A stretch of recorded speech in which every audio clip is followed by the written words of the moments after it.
డబ్బు, అనారోగ్యం, ఉద్యోగం, వ్యాపారం అప్పులతో బాధపడుతున్నారా? వెంటనే జేకేఆర్ గురువు గారికి కాల్ చేసి అపాయింట్మెంట్ తీసుకోండి. Hi viewers, India's largest digital media network Suman టీవీకి స్వాగతం. ప్రస్తుతం మనతో ఉన్నారని motivational speaker and language trainer Vijaya Bangaru. అమ్మ నమస్తే అమ్మ.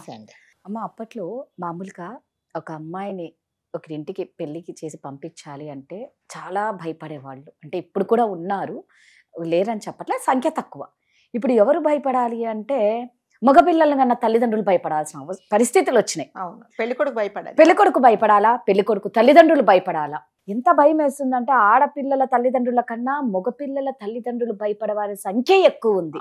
ఒకటి, లవ్ చేసి మోసం చేయటంలో ఆడపిల్లలు ఫస్ట్ ప్లేస్ లో ఉంటున్నారు. దానికి బానిస అయిపోయి జీవితాలు నాశనం చేసుకుని మనం గత వీడియోలో సూసైడ్ చెప్పుకున్నా, అలా ఒకటి ఉంది. పోని చక్కగా ప్రేమించి వీళ్ళు లేచిపోయి పెళ్లి చేసుకున్నారు అంటే ఎవరు చంపుతారు? పిల్ల తండ్రి చంపుతాడు. ఎవరిని? అబ్బాయిని. ఇక్కడ ఎవరికి మళ్ళా ప్రాబ్లం? అబ్బాయికి. అంతా అరేంజ్డ్ మ్యారేజ్ చేసినారు, అందరు ఒప్పుకొని చేసినారు అంటే ఎవరు చంపుతారు? పెళ్ళాం చంపుతారు. ఇట్టకేళ్లకు ఎవరు నాశనం అయిపోతున్నారు అంటే పెళ్లి చేసుకున్న అబ్బాయిలే నాశనం అయిపోతారు. ఎందుకమ్మా ఇలా అయిపోయింది? భార్యలు మోసం చేయటం, భర్తలను చంపటం ఎక్కువైపోయింది. అదే అన్నారు కదండి, ఇది వరకు మీరు అన్నట్టుగా ఇది అంటే మామూలుగా జనరల్ గా సొసైటీలో జరిగేది ఏంటంటే వరకట్నం వేధింపులు, అత్తగారు అమ్మాయిలను చంపేస్తారు. అంటే ఇది మనం సపోర్ట్ చేయట్లేదు, జనరల్ గా జరిగే ఆడపిల్లల తల్లిదండ్రులు భయపడేవాళ్ళు. అత్తగారు చాలా విసిగించారు, అమ్మాయి వెళ్ళిపోయింది, చనిపోయింది, లేకపోతే ఇంకొకలాగా. ఇప్పుడు ఏమిటంటే కొత్త ఒక 2-3 ఏళ్ల నుంచి ఏంటంటారు, బొమ్మ తిరగబడినట్టుగా ఇదేమిటంటే ఇప్పుడు అబ్బాయిలు ప్రాణాలు అరచేతిలో పెట్టుకొని, భర్తలు ప్రాణాలు అరచేతిలో పెట్టుకొని భార్యల దగ్గర ఉండాల్సిన పరిస్థితి వచ్చింది. ఇది ఏ పెరుగన్నంలో ఏం కల్పిస్తుందో, లేకపోతే ఏ కూల్ డ్రింక్ లో ఏం కల్పిస్తుందో, లేకపోతే దీని ఆలోచనలు మైండ్లో ఇప్పుడు ఇంత సంతోషంగా నాతో ఉంది ఈ రోజు, రేపొద్దున ఏం ప్లాన్ చేస్తుందో అని భయపడాల్సిన పరిస్థితి. చాలా మంది నేను విన్నానండి.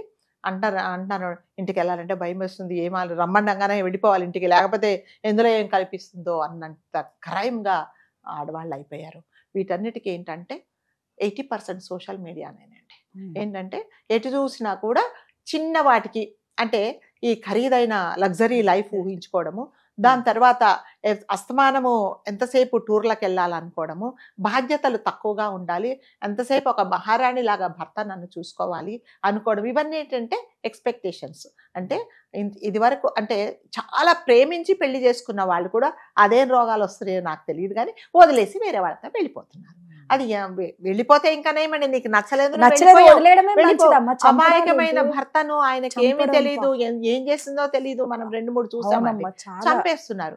సో వాళ్ళు ఏం చేయాలి అర్థం. అంటే జనరల్ గా ఈ సొసైటీలో ఏంటంటే ఆడవాళ్ళు అనగానే అయ్యో పాపం వీళ్ళు కదా వీళ్ళని, కానీ ఇప్పుడు అయ్యో పాపం అనాలి అంటే కూడా ఆలోచించాల్సి వస్తుంది అనమాట. భర్తలు, అమాయకమైన భర్తలు అన్యాయంగా భార్యల చేతులలో చనిపోతున్నారు. ఇంకొకటి ఏంటంటే కొంతమందికి ఏంటంటే ఏజ్ గ్యాప్ కూడా ఉంటుందండి.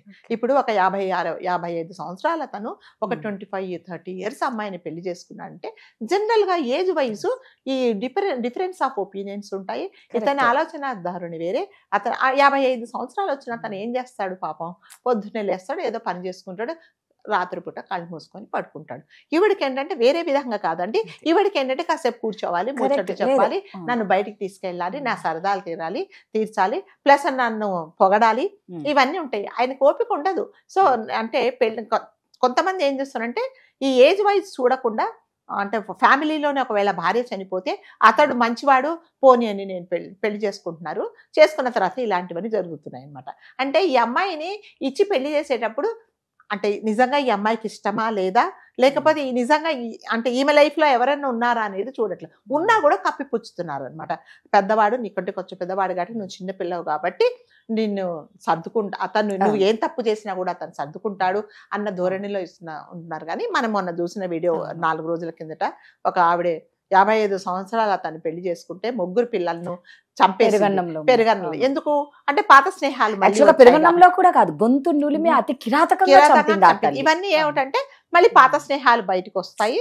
సో వాడేం చేస్తాడంటే, నువ్వు ఇంత అందంగా ఉన్నావు, ఇంత చిన్న ఏజ్ లో మీ 55 సంవత్సరాల వాడిని పెళ్లి చేసుకోవడం ఏంటి అనేది లేనిపోని ఆశలు కల్పించేసినప్పుడు ఇలాంటివి జరుగుతున్నాయి.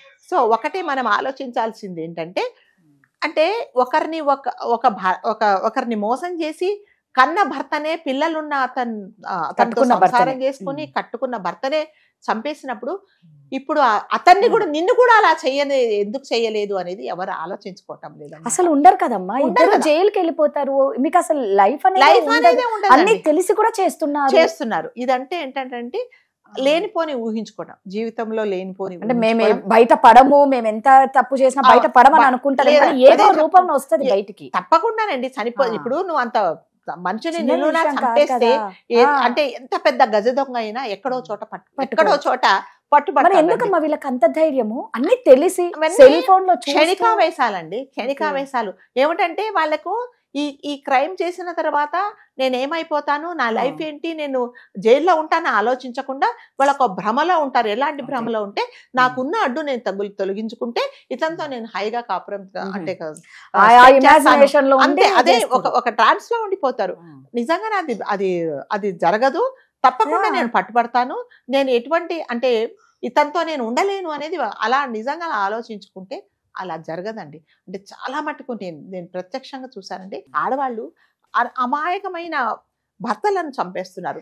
అంటే నాది ఒకటే అపీల్ ఏంటంటేనండి, నిజంగా మీకు అతనితో ఇష్టం లేకపోతే ఫ్రాంక్ గా వెళ్ళిపోండి, లేదా నాకు ఇష్టం లేదని విడాకులు తీసుకొని మీ పాత స్నేహాలో లేకపోతే కొత్తగా ఫేస్బుక్ లో పరిచయం అయినాడో, ఇన్స్టాగ్రామ్ లో పరిచయం అయినాడో సరే, మీదేదో మీరు వెళ్ళిపోండి. ఎందుకు అతని ప్రాణాలు ఎందుకు తీస్తారు? ఆయన అంటే జరిగిన దాంట్లో మీరు చేసిన దాంట్లో అతని తప్పేముంది? తప్పేం లేదు కదా, అతనేం చేయలేదు. అతను ఉన్న దాంట్లో మిమ్మల్ని చక్కగా చూసుకున్నాడు, పిల్లలను బాగా చదివించుకుంటున్నాడు, మిమ్మల్ని ఉన్నంతలో సంతోష పెడుతున్నాడు. అంటే ఎక్స్పెక్టేషన్ ఏంటంటే ఈమెకు అంటే ఆమె పరిస్థితిని కంటే అతను చేయలేని దానికంటే ఈమెకి ఎప్పుడైతే ఎక్కువ కోరికలు ఉంటాయి అలాగే జరుగుతున్నాయండి. వీళ్ళిద్దరు అన్యోన్యంగా ఉన్నారు అంటే పిల్ల తండ్రి లేపేస్తాడు అంతే. అంటే పరువు నష్టాలు, పరువు హత్యలు జరిగిపోతున్నాయి. అసలు నీ బిడ్డ చేసిన తప్పుకి ఆ పిల్లగాడిని చంపడం ఏంటి చెప్పండి? అంటే ప్రాణాలు తీయడం అనేది చాలా అంటే సెకండ్ లో పని అయిపోతున్నది. బ్రెయిన్ కి వచ్చిందంటే చంపేయడమే. ఇప్పుడు ఏదైనానండి, ఇప్పుడు మనకు నచ్చలేదు అన్నప్పుడు మనం అక్కడి నుంచి వెళ్ళిపోతాము, అంతే కదా. రోడ్డు మీదకి వెళ్తూ ఉంటామండి, ఒక అసహ్యం కనిపిస్తుంది, మనం ఏం చేస్తాం, చుట్టూ ఆ వెనక నుంచి వెళ్ళిపోతాం, వేరే దారి ఇక్కడ ఉందా, ఇదే దారి ఉందా అనేది ఆలోచిస్తాం. ఇప్పుడు నీకు నచ్చనప్పుడు వెళ్ళిపో. పిల్లల్ని చంపడము, భర్తను చంపడం అనేది చాలా అన్యాయం అండి. ఇవన్నీ ఏంటంటే టెంపరీగా అట్రాక్షన్స్, తర్వాత అంటే ఇంట్లో పనులు వదిలేసి రీల్స్ చేసుకోవడం. రీల్స్ అంటే అందరు రీల్స్ చేయడం చెడ్డదని చెప్పట్లేదండి, ఇలాంటివి ఎక్కువ ఇది చేసుకోవడము. అంటే ఇంట్లో పనులు కూడా వదిలేసి ఇన్స్టాగ్రామ్ లో గంటలు గడపడము. ఎవరో అంటే పరిచయం లేని వ్యక్తి ఏదో చెప్పి ప్రలోభ పెడితే దానికి అట్రాక్ట్ అవ్వడము, నీ సొంత భర్తను చంపుకోవడము, పిల్లలను రోడ్డును పడడం అనేది ఇది ఎంతవరకు కరెక్ట్ కాదండి. ఒక్కటే ఏంటంటే నచ్చనప్పుడు చక్కగా వెళ్ళిపోండి, లేదా మీరు విడాకులు తీసుకోండి, చట్టపరంగా విడాకులు తీసుకోండి, మీ ఇష్టం వచ్చినట్టు చేసుకోండి. ఎవరి ప్రాణాలు ఎవరు తీసే రైట్స్ ఎవరికి లేవండి. దయచేసి ఆడవాళ్ళు, మరి ముఖ్యంగా ఆడవాళ్ళని ఎందుకు చెప్తున్నామంటే, అంటే ఆడవాళ్ళగా మనము ఎందుకు వాళ్ళని టార్గెట్ చేస్తుంటే, కొంతమంది ఎవరైతే ఇలాంటి ఆలోచనలు ఉన్నాయో ఒకసారి ఆలోచించుకోండి. అతను చంపినంత మాత్రాన మీరు ఇవాళ రాత్రి చంపేస్తే పొద్దున్నే అతనితో వెళ్ళి హాయిగా మీరు హనీమూన్కి వెళ్ళరండి, మీరు వెళ్ళేది జైలుకే. సో అది ఒకసారి మీరు ఆలోచించుకోవాలి. Thank you.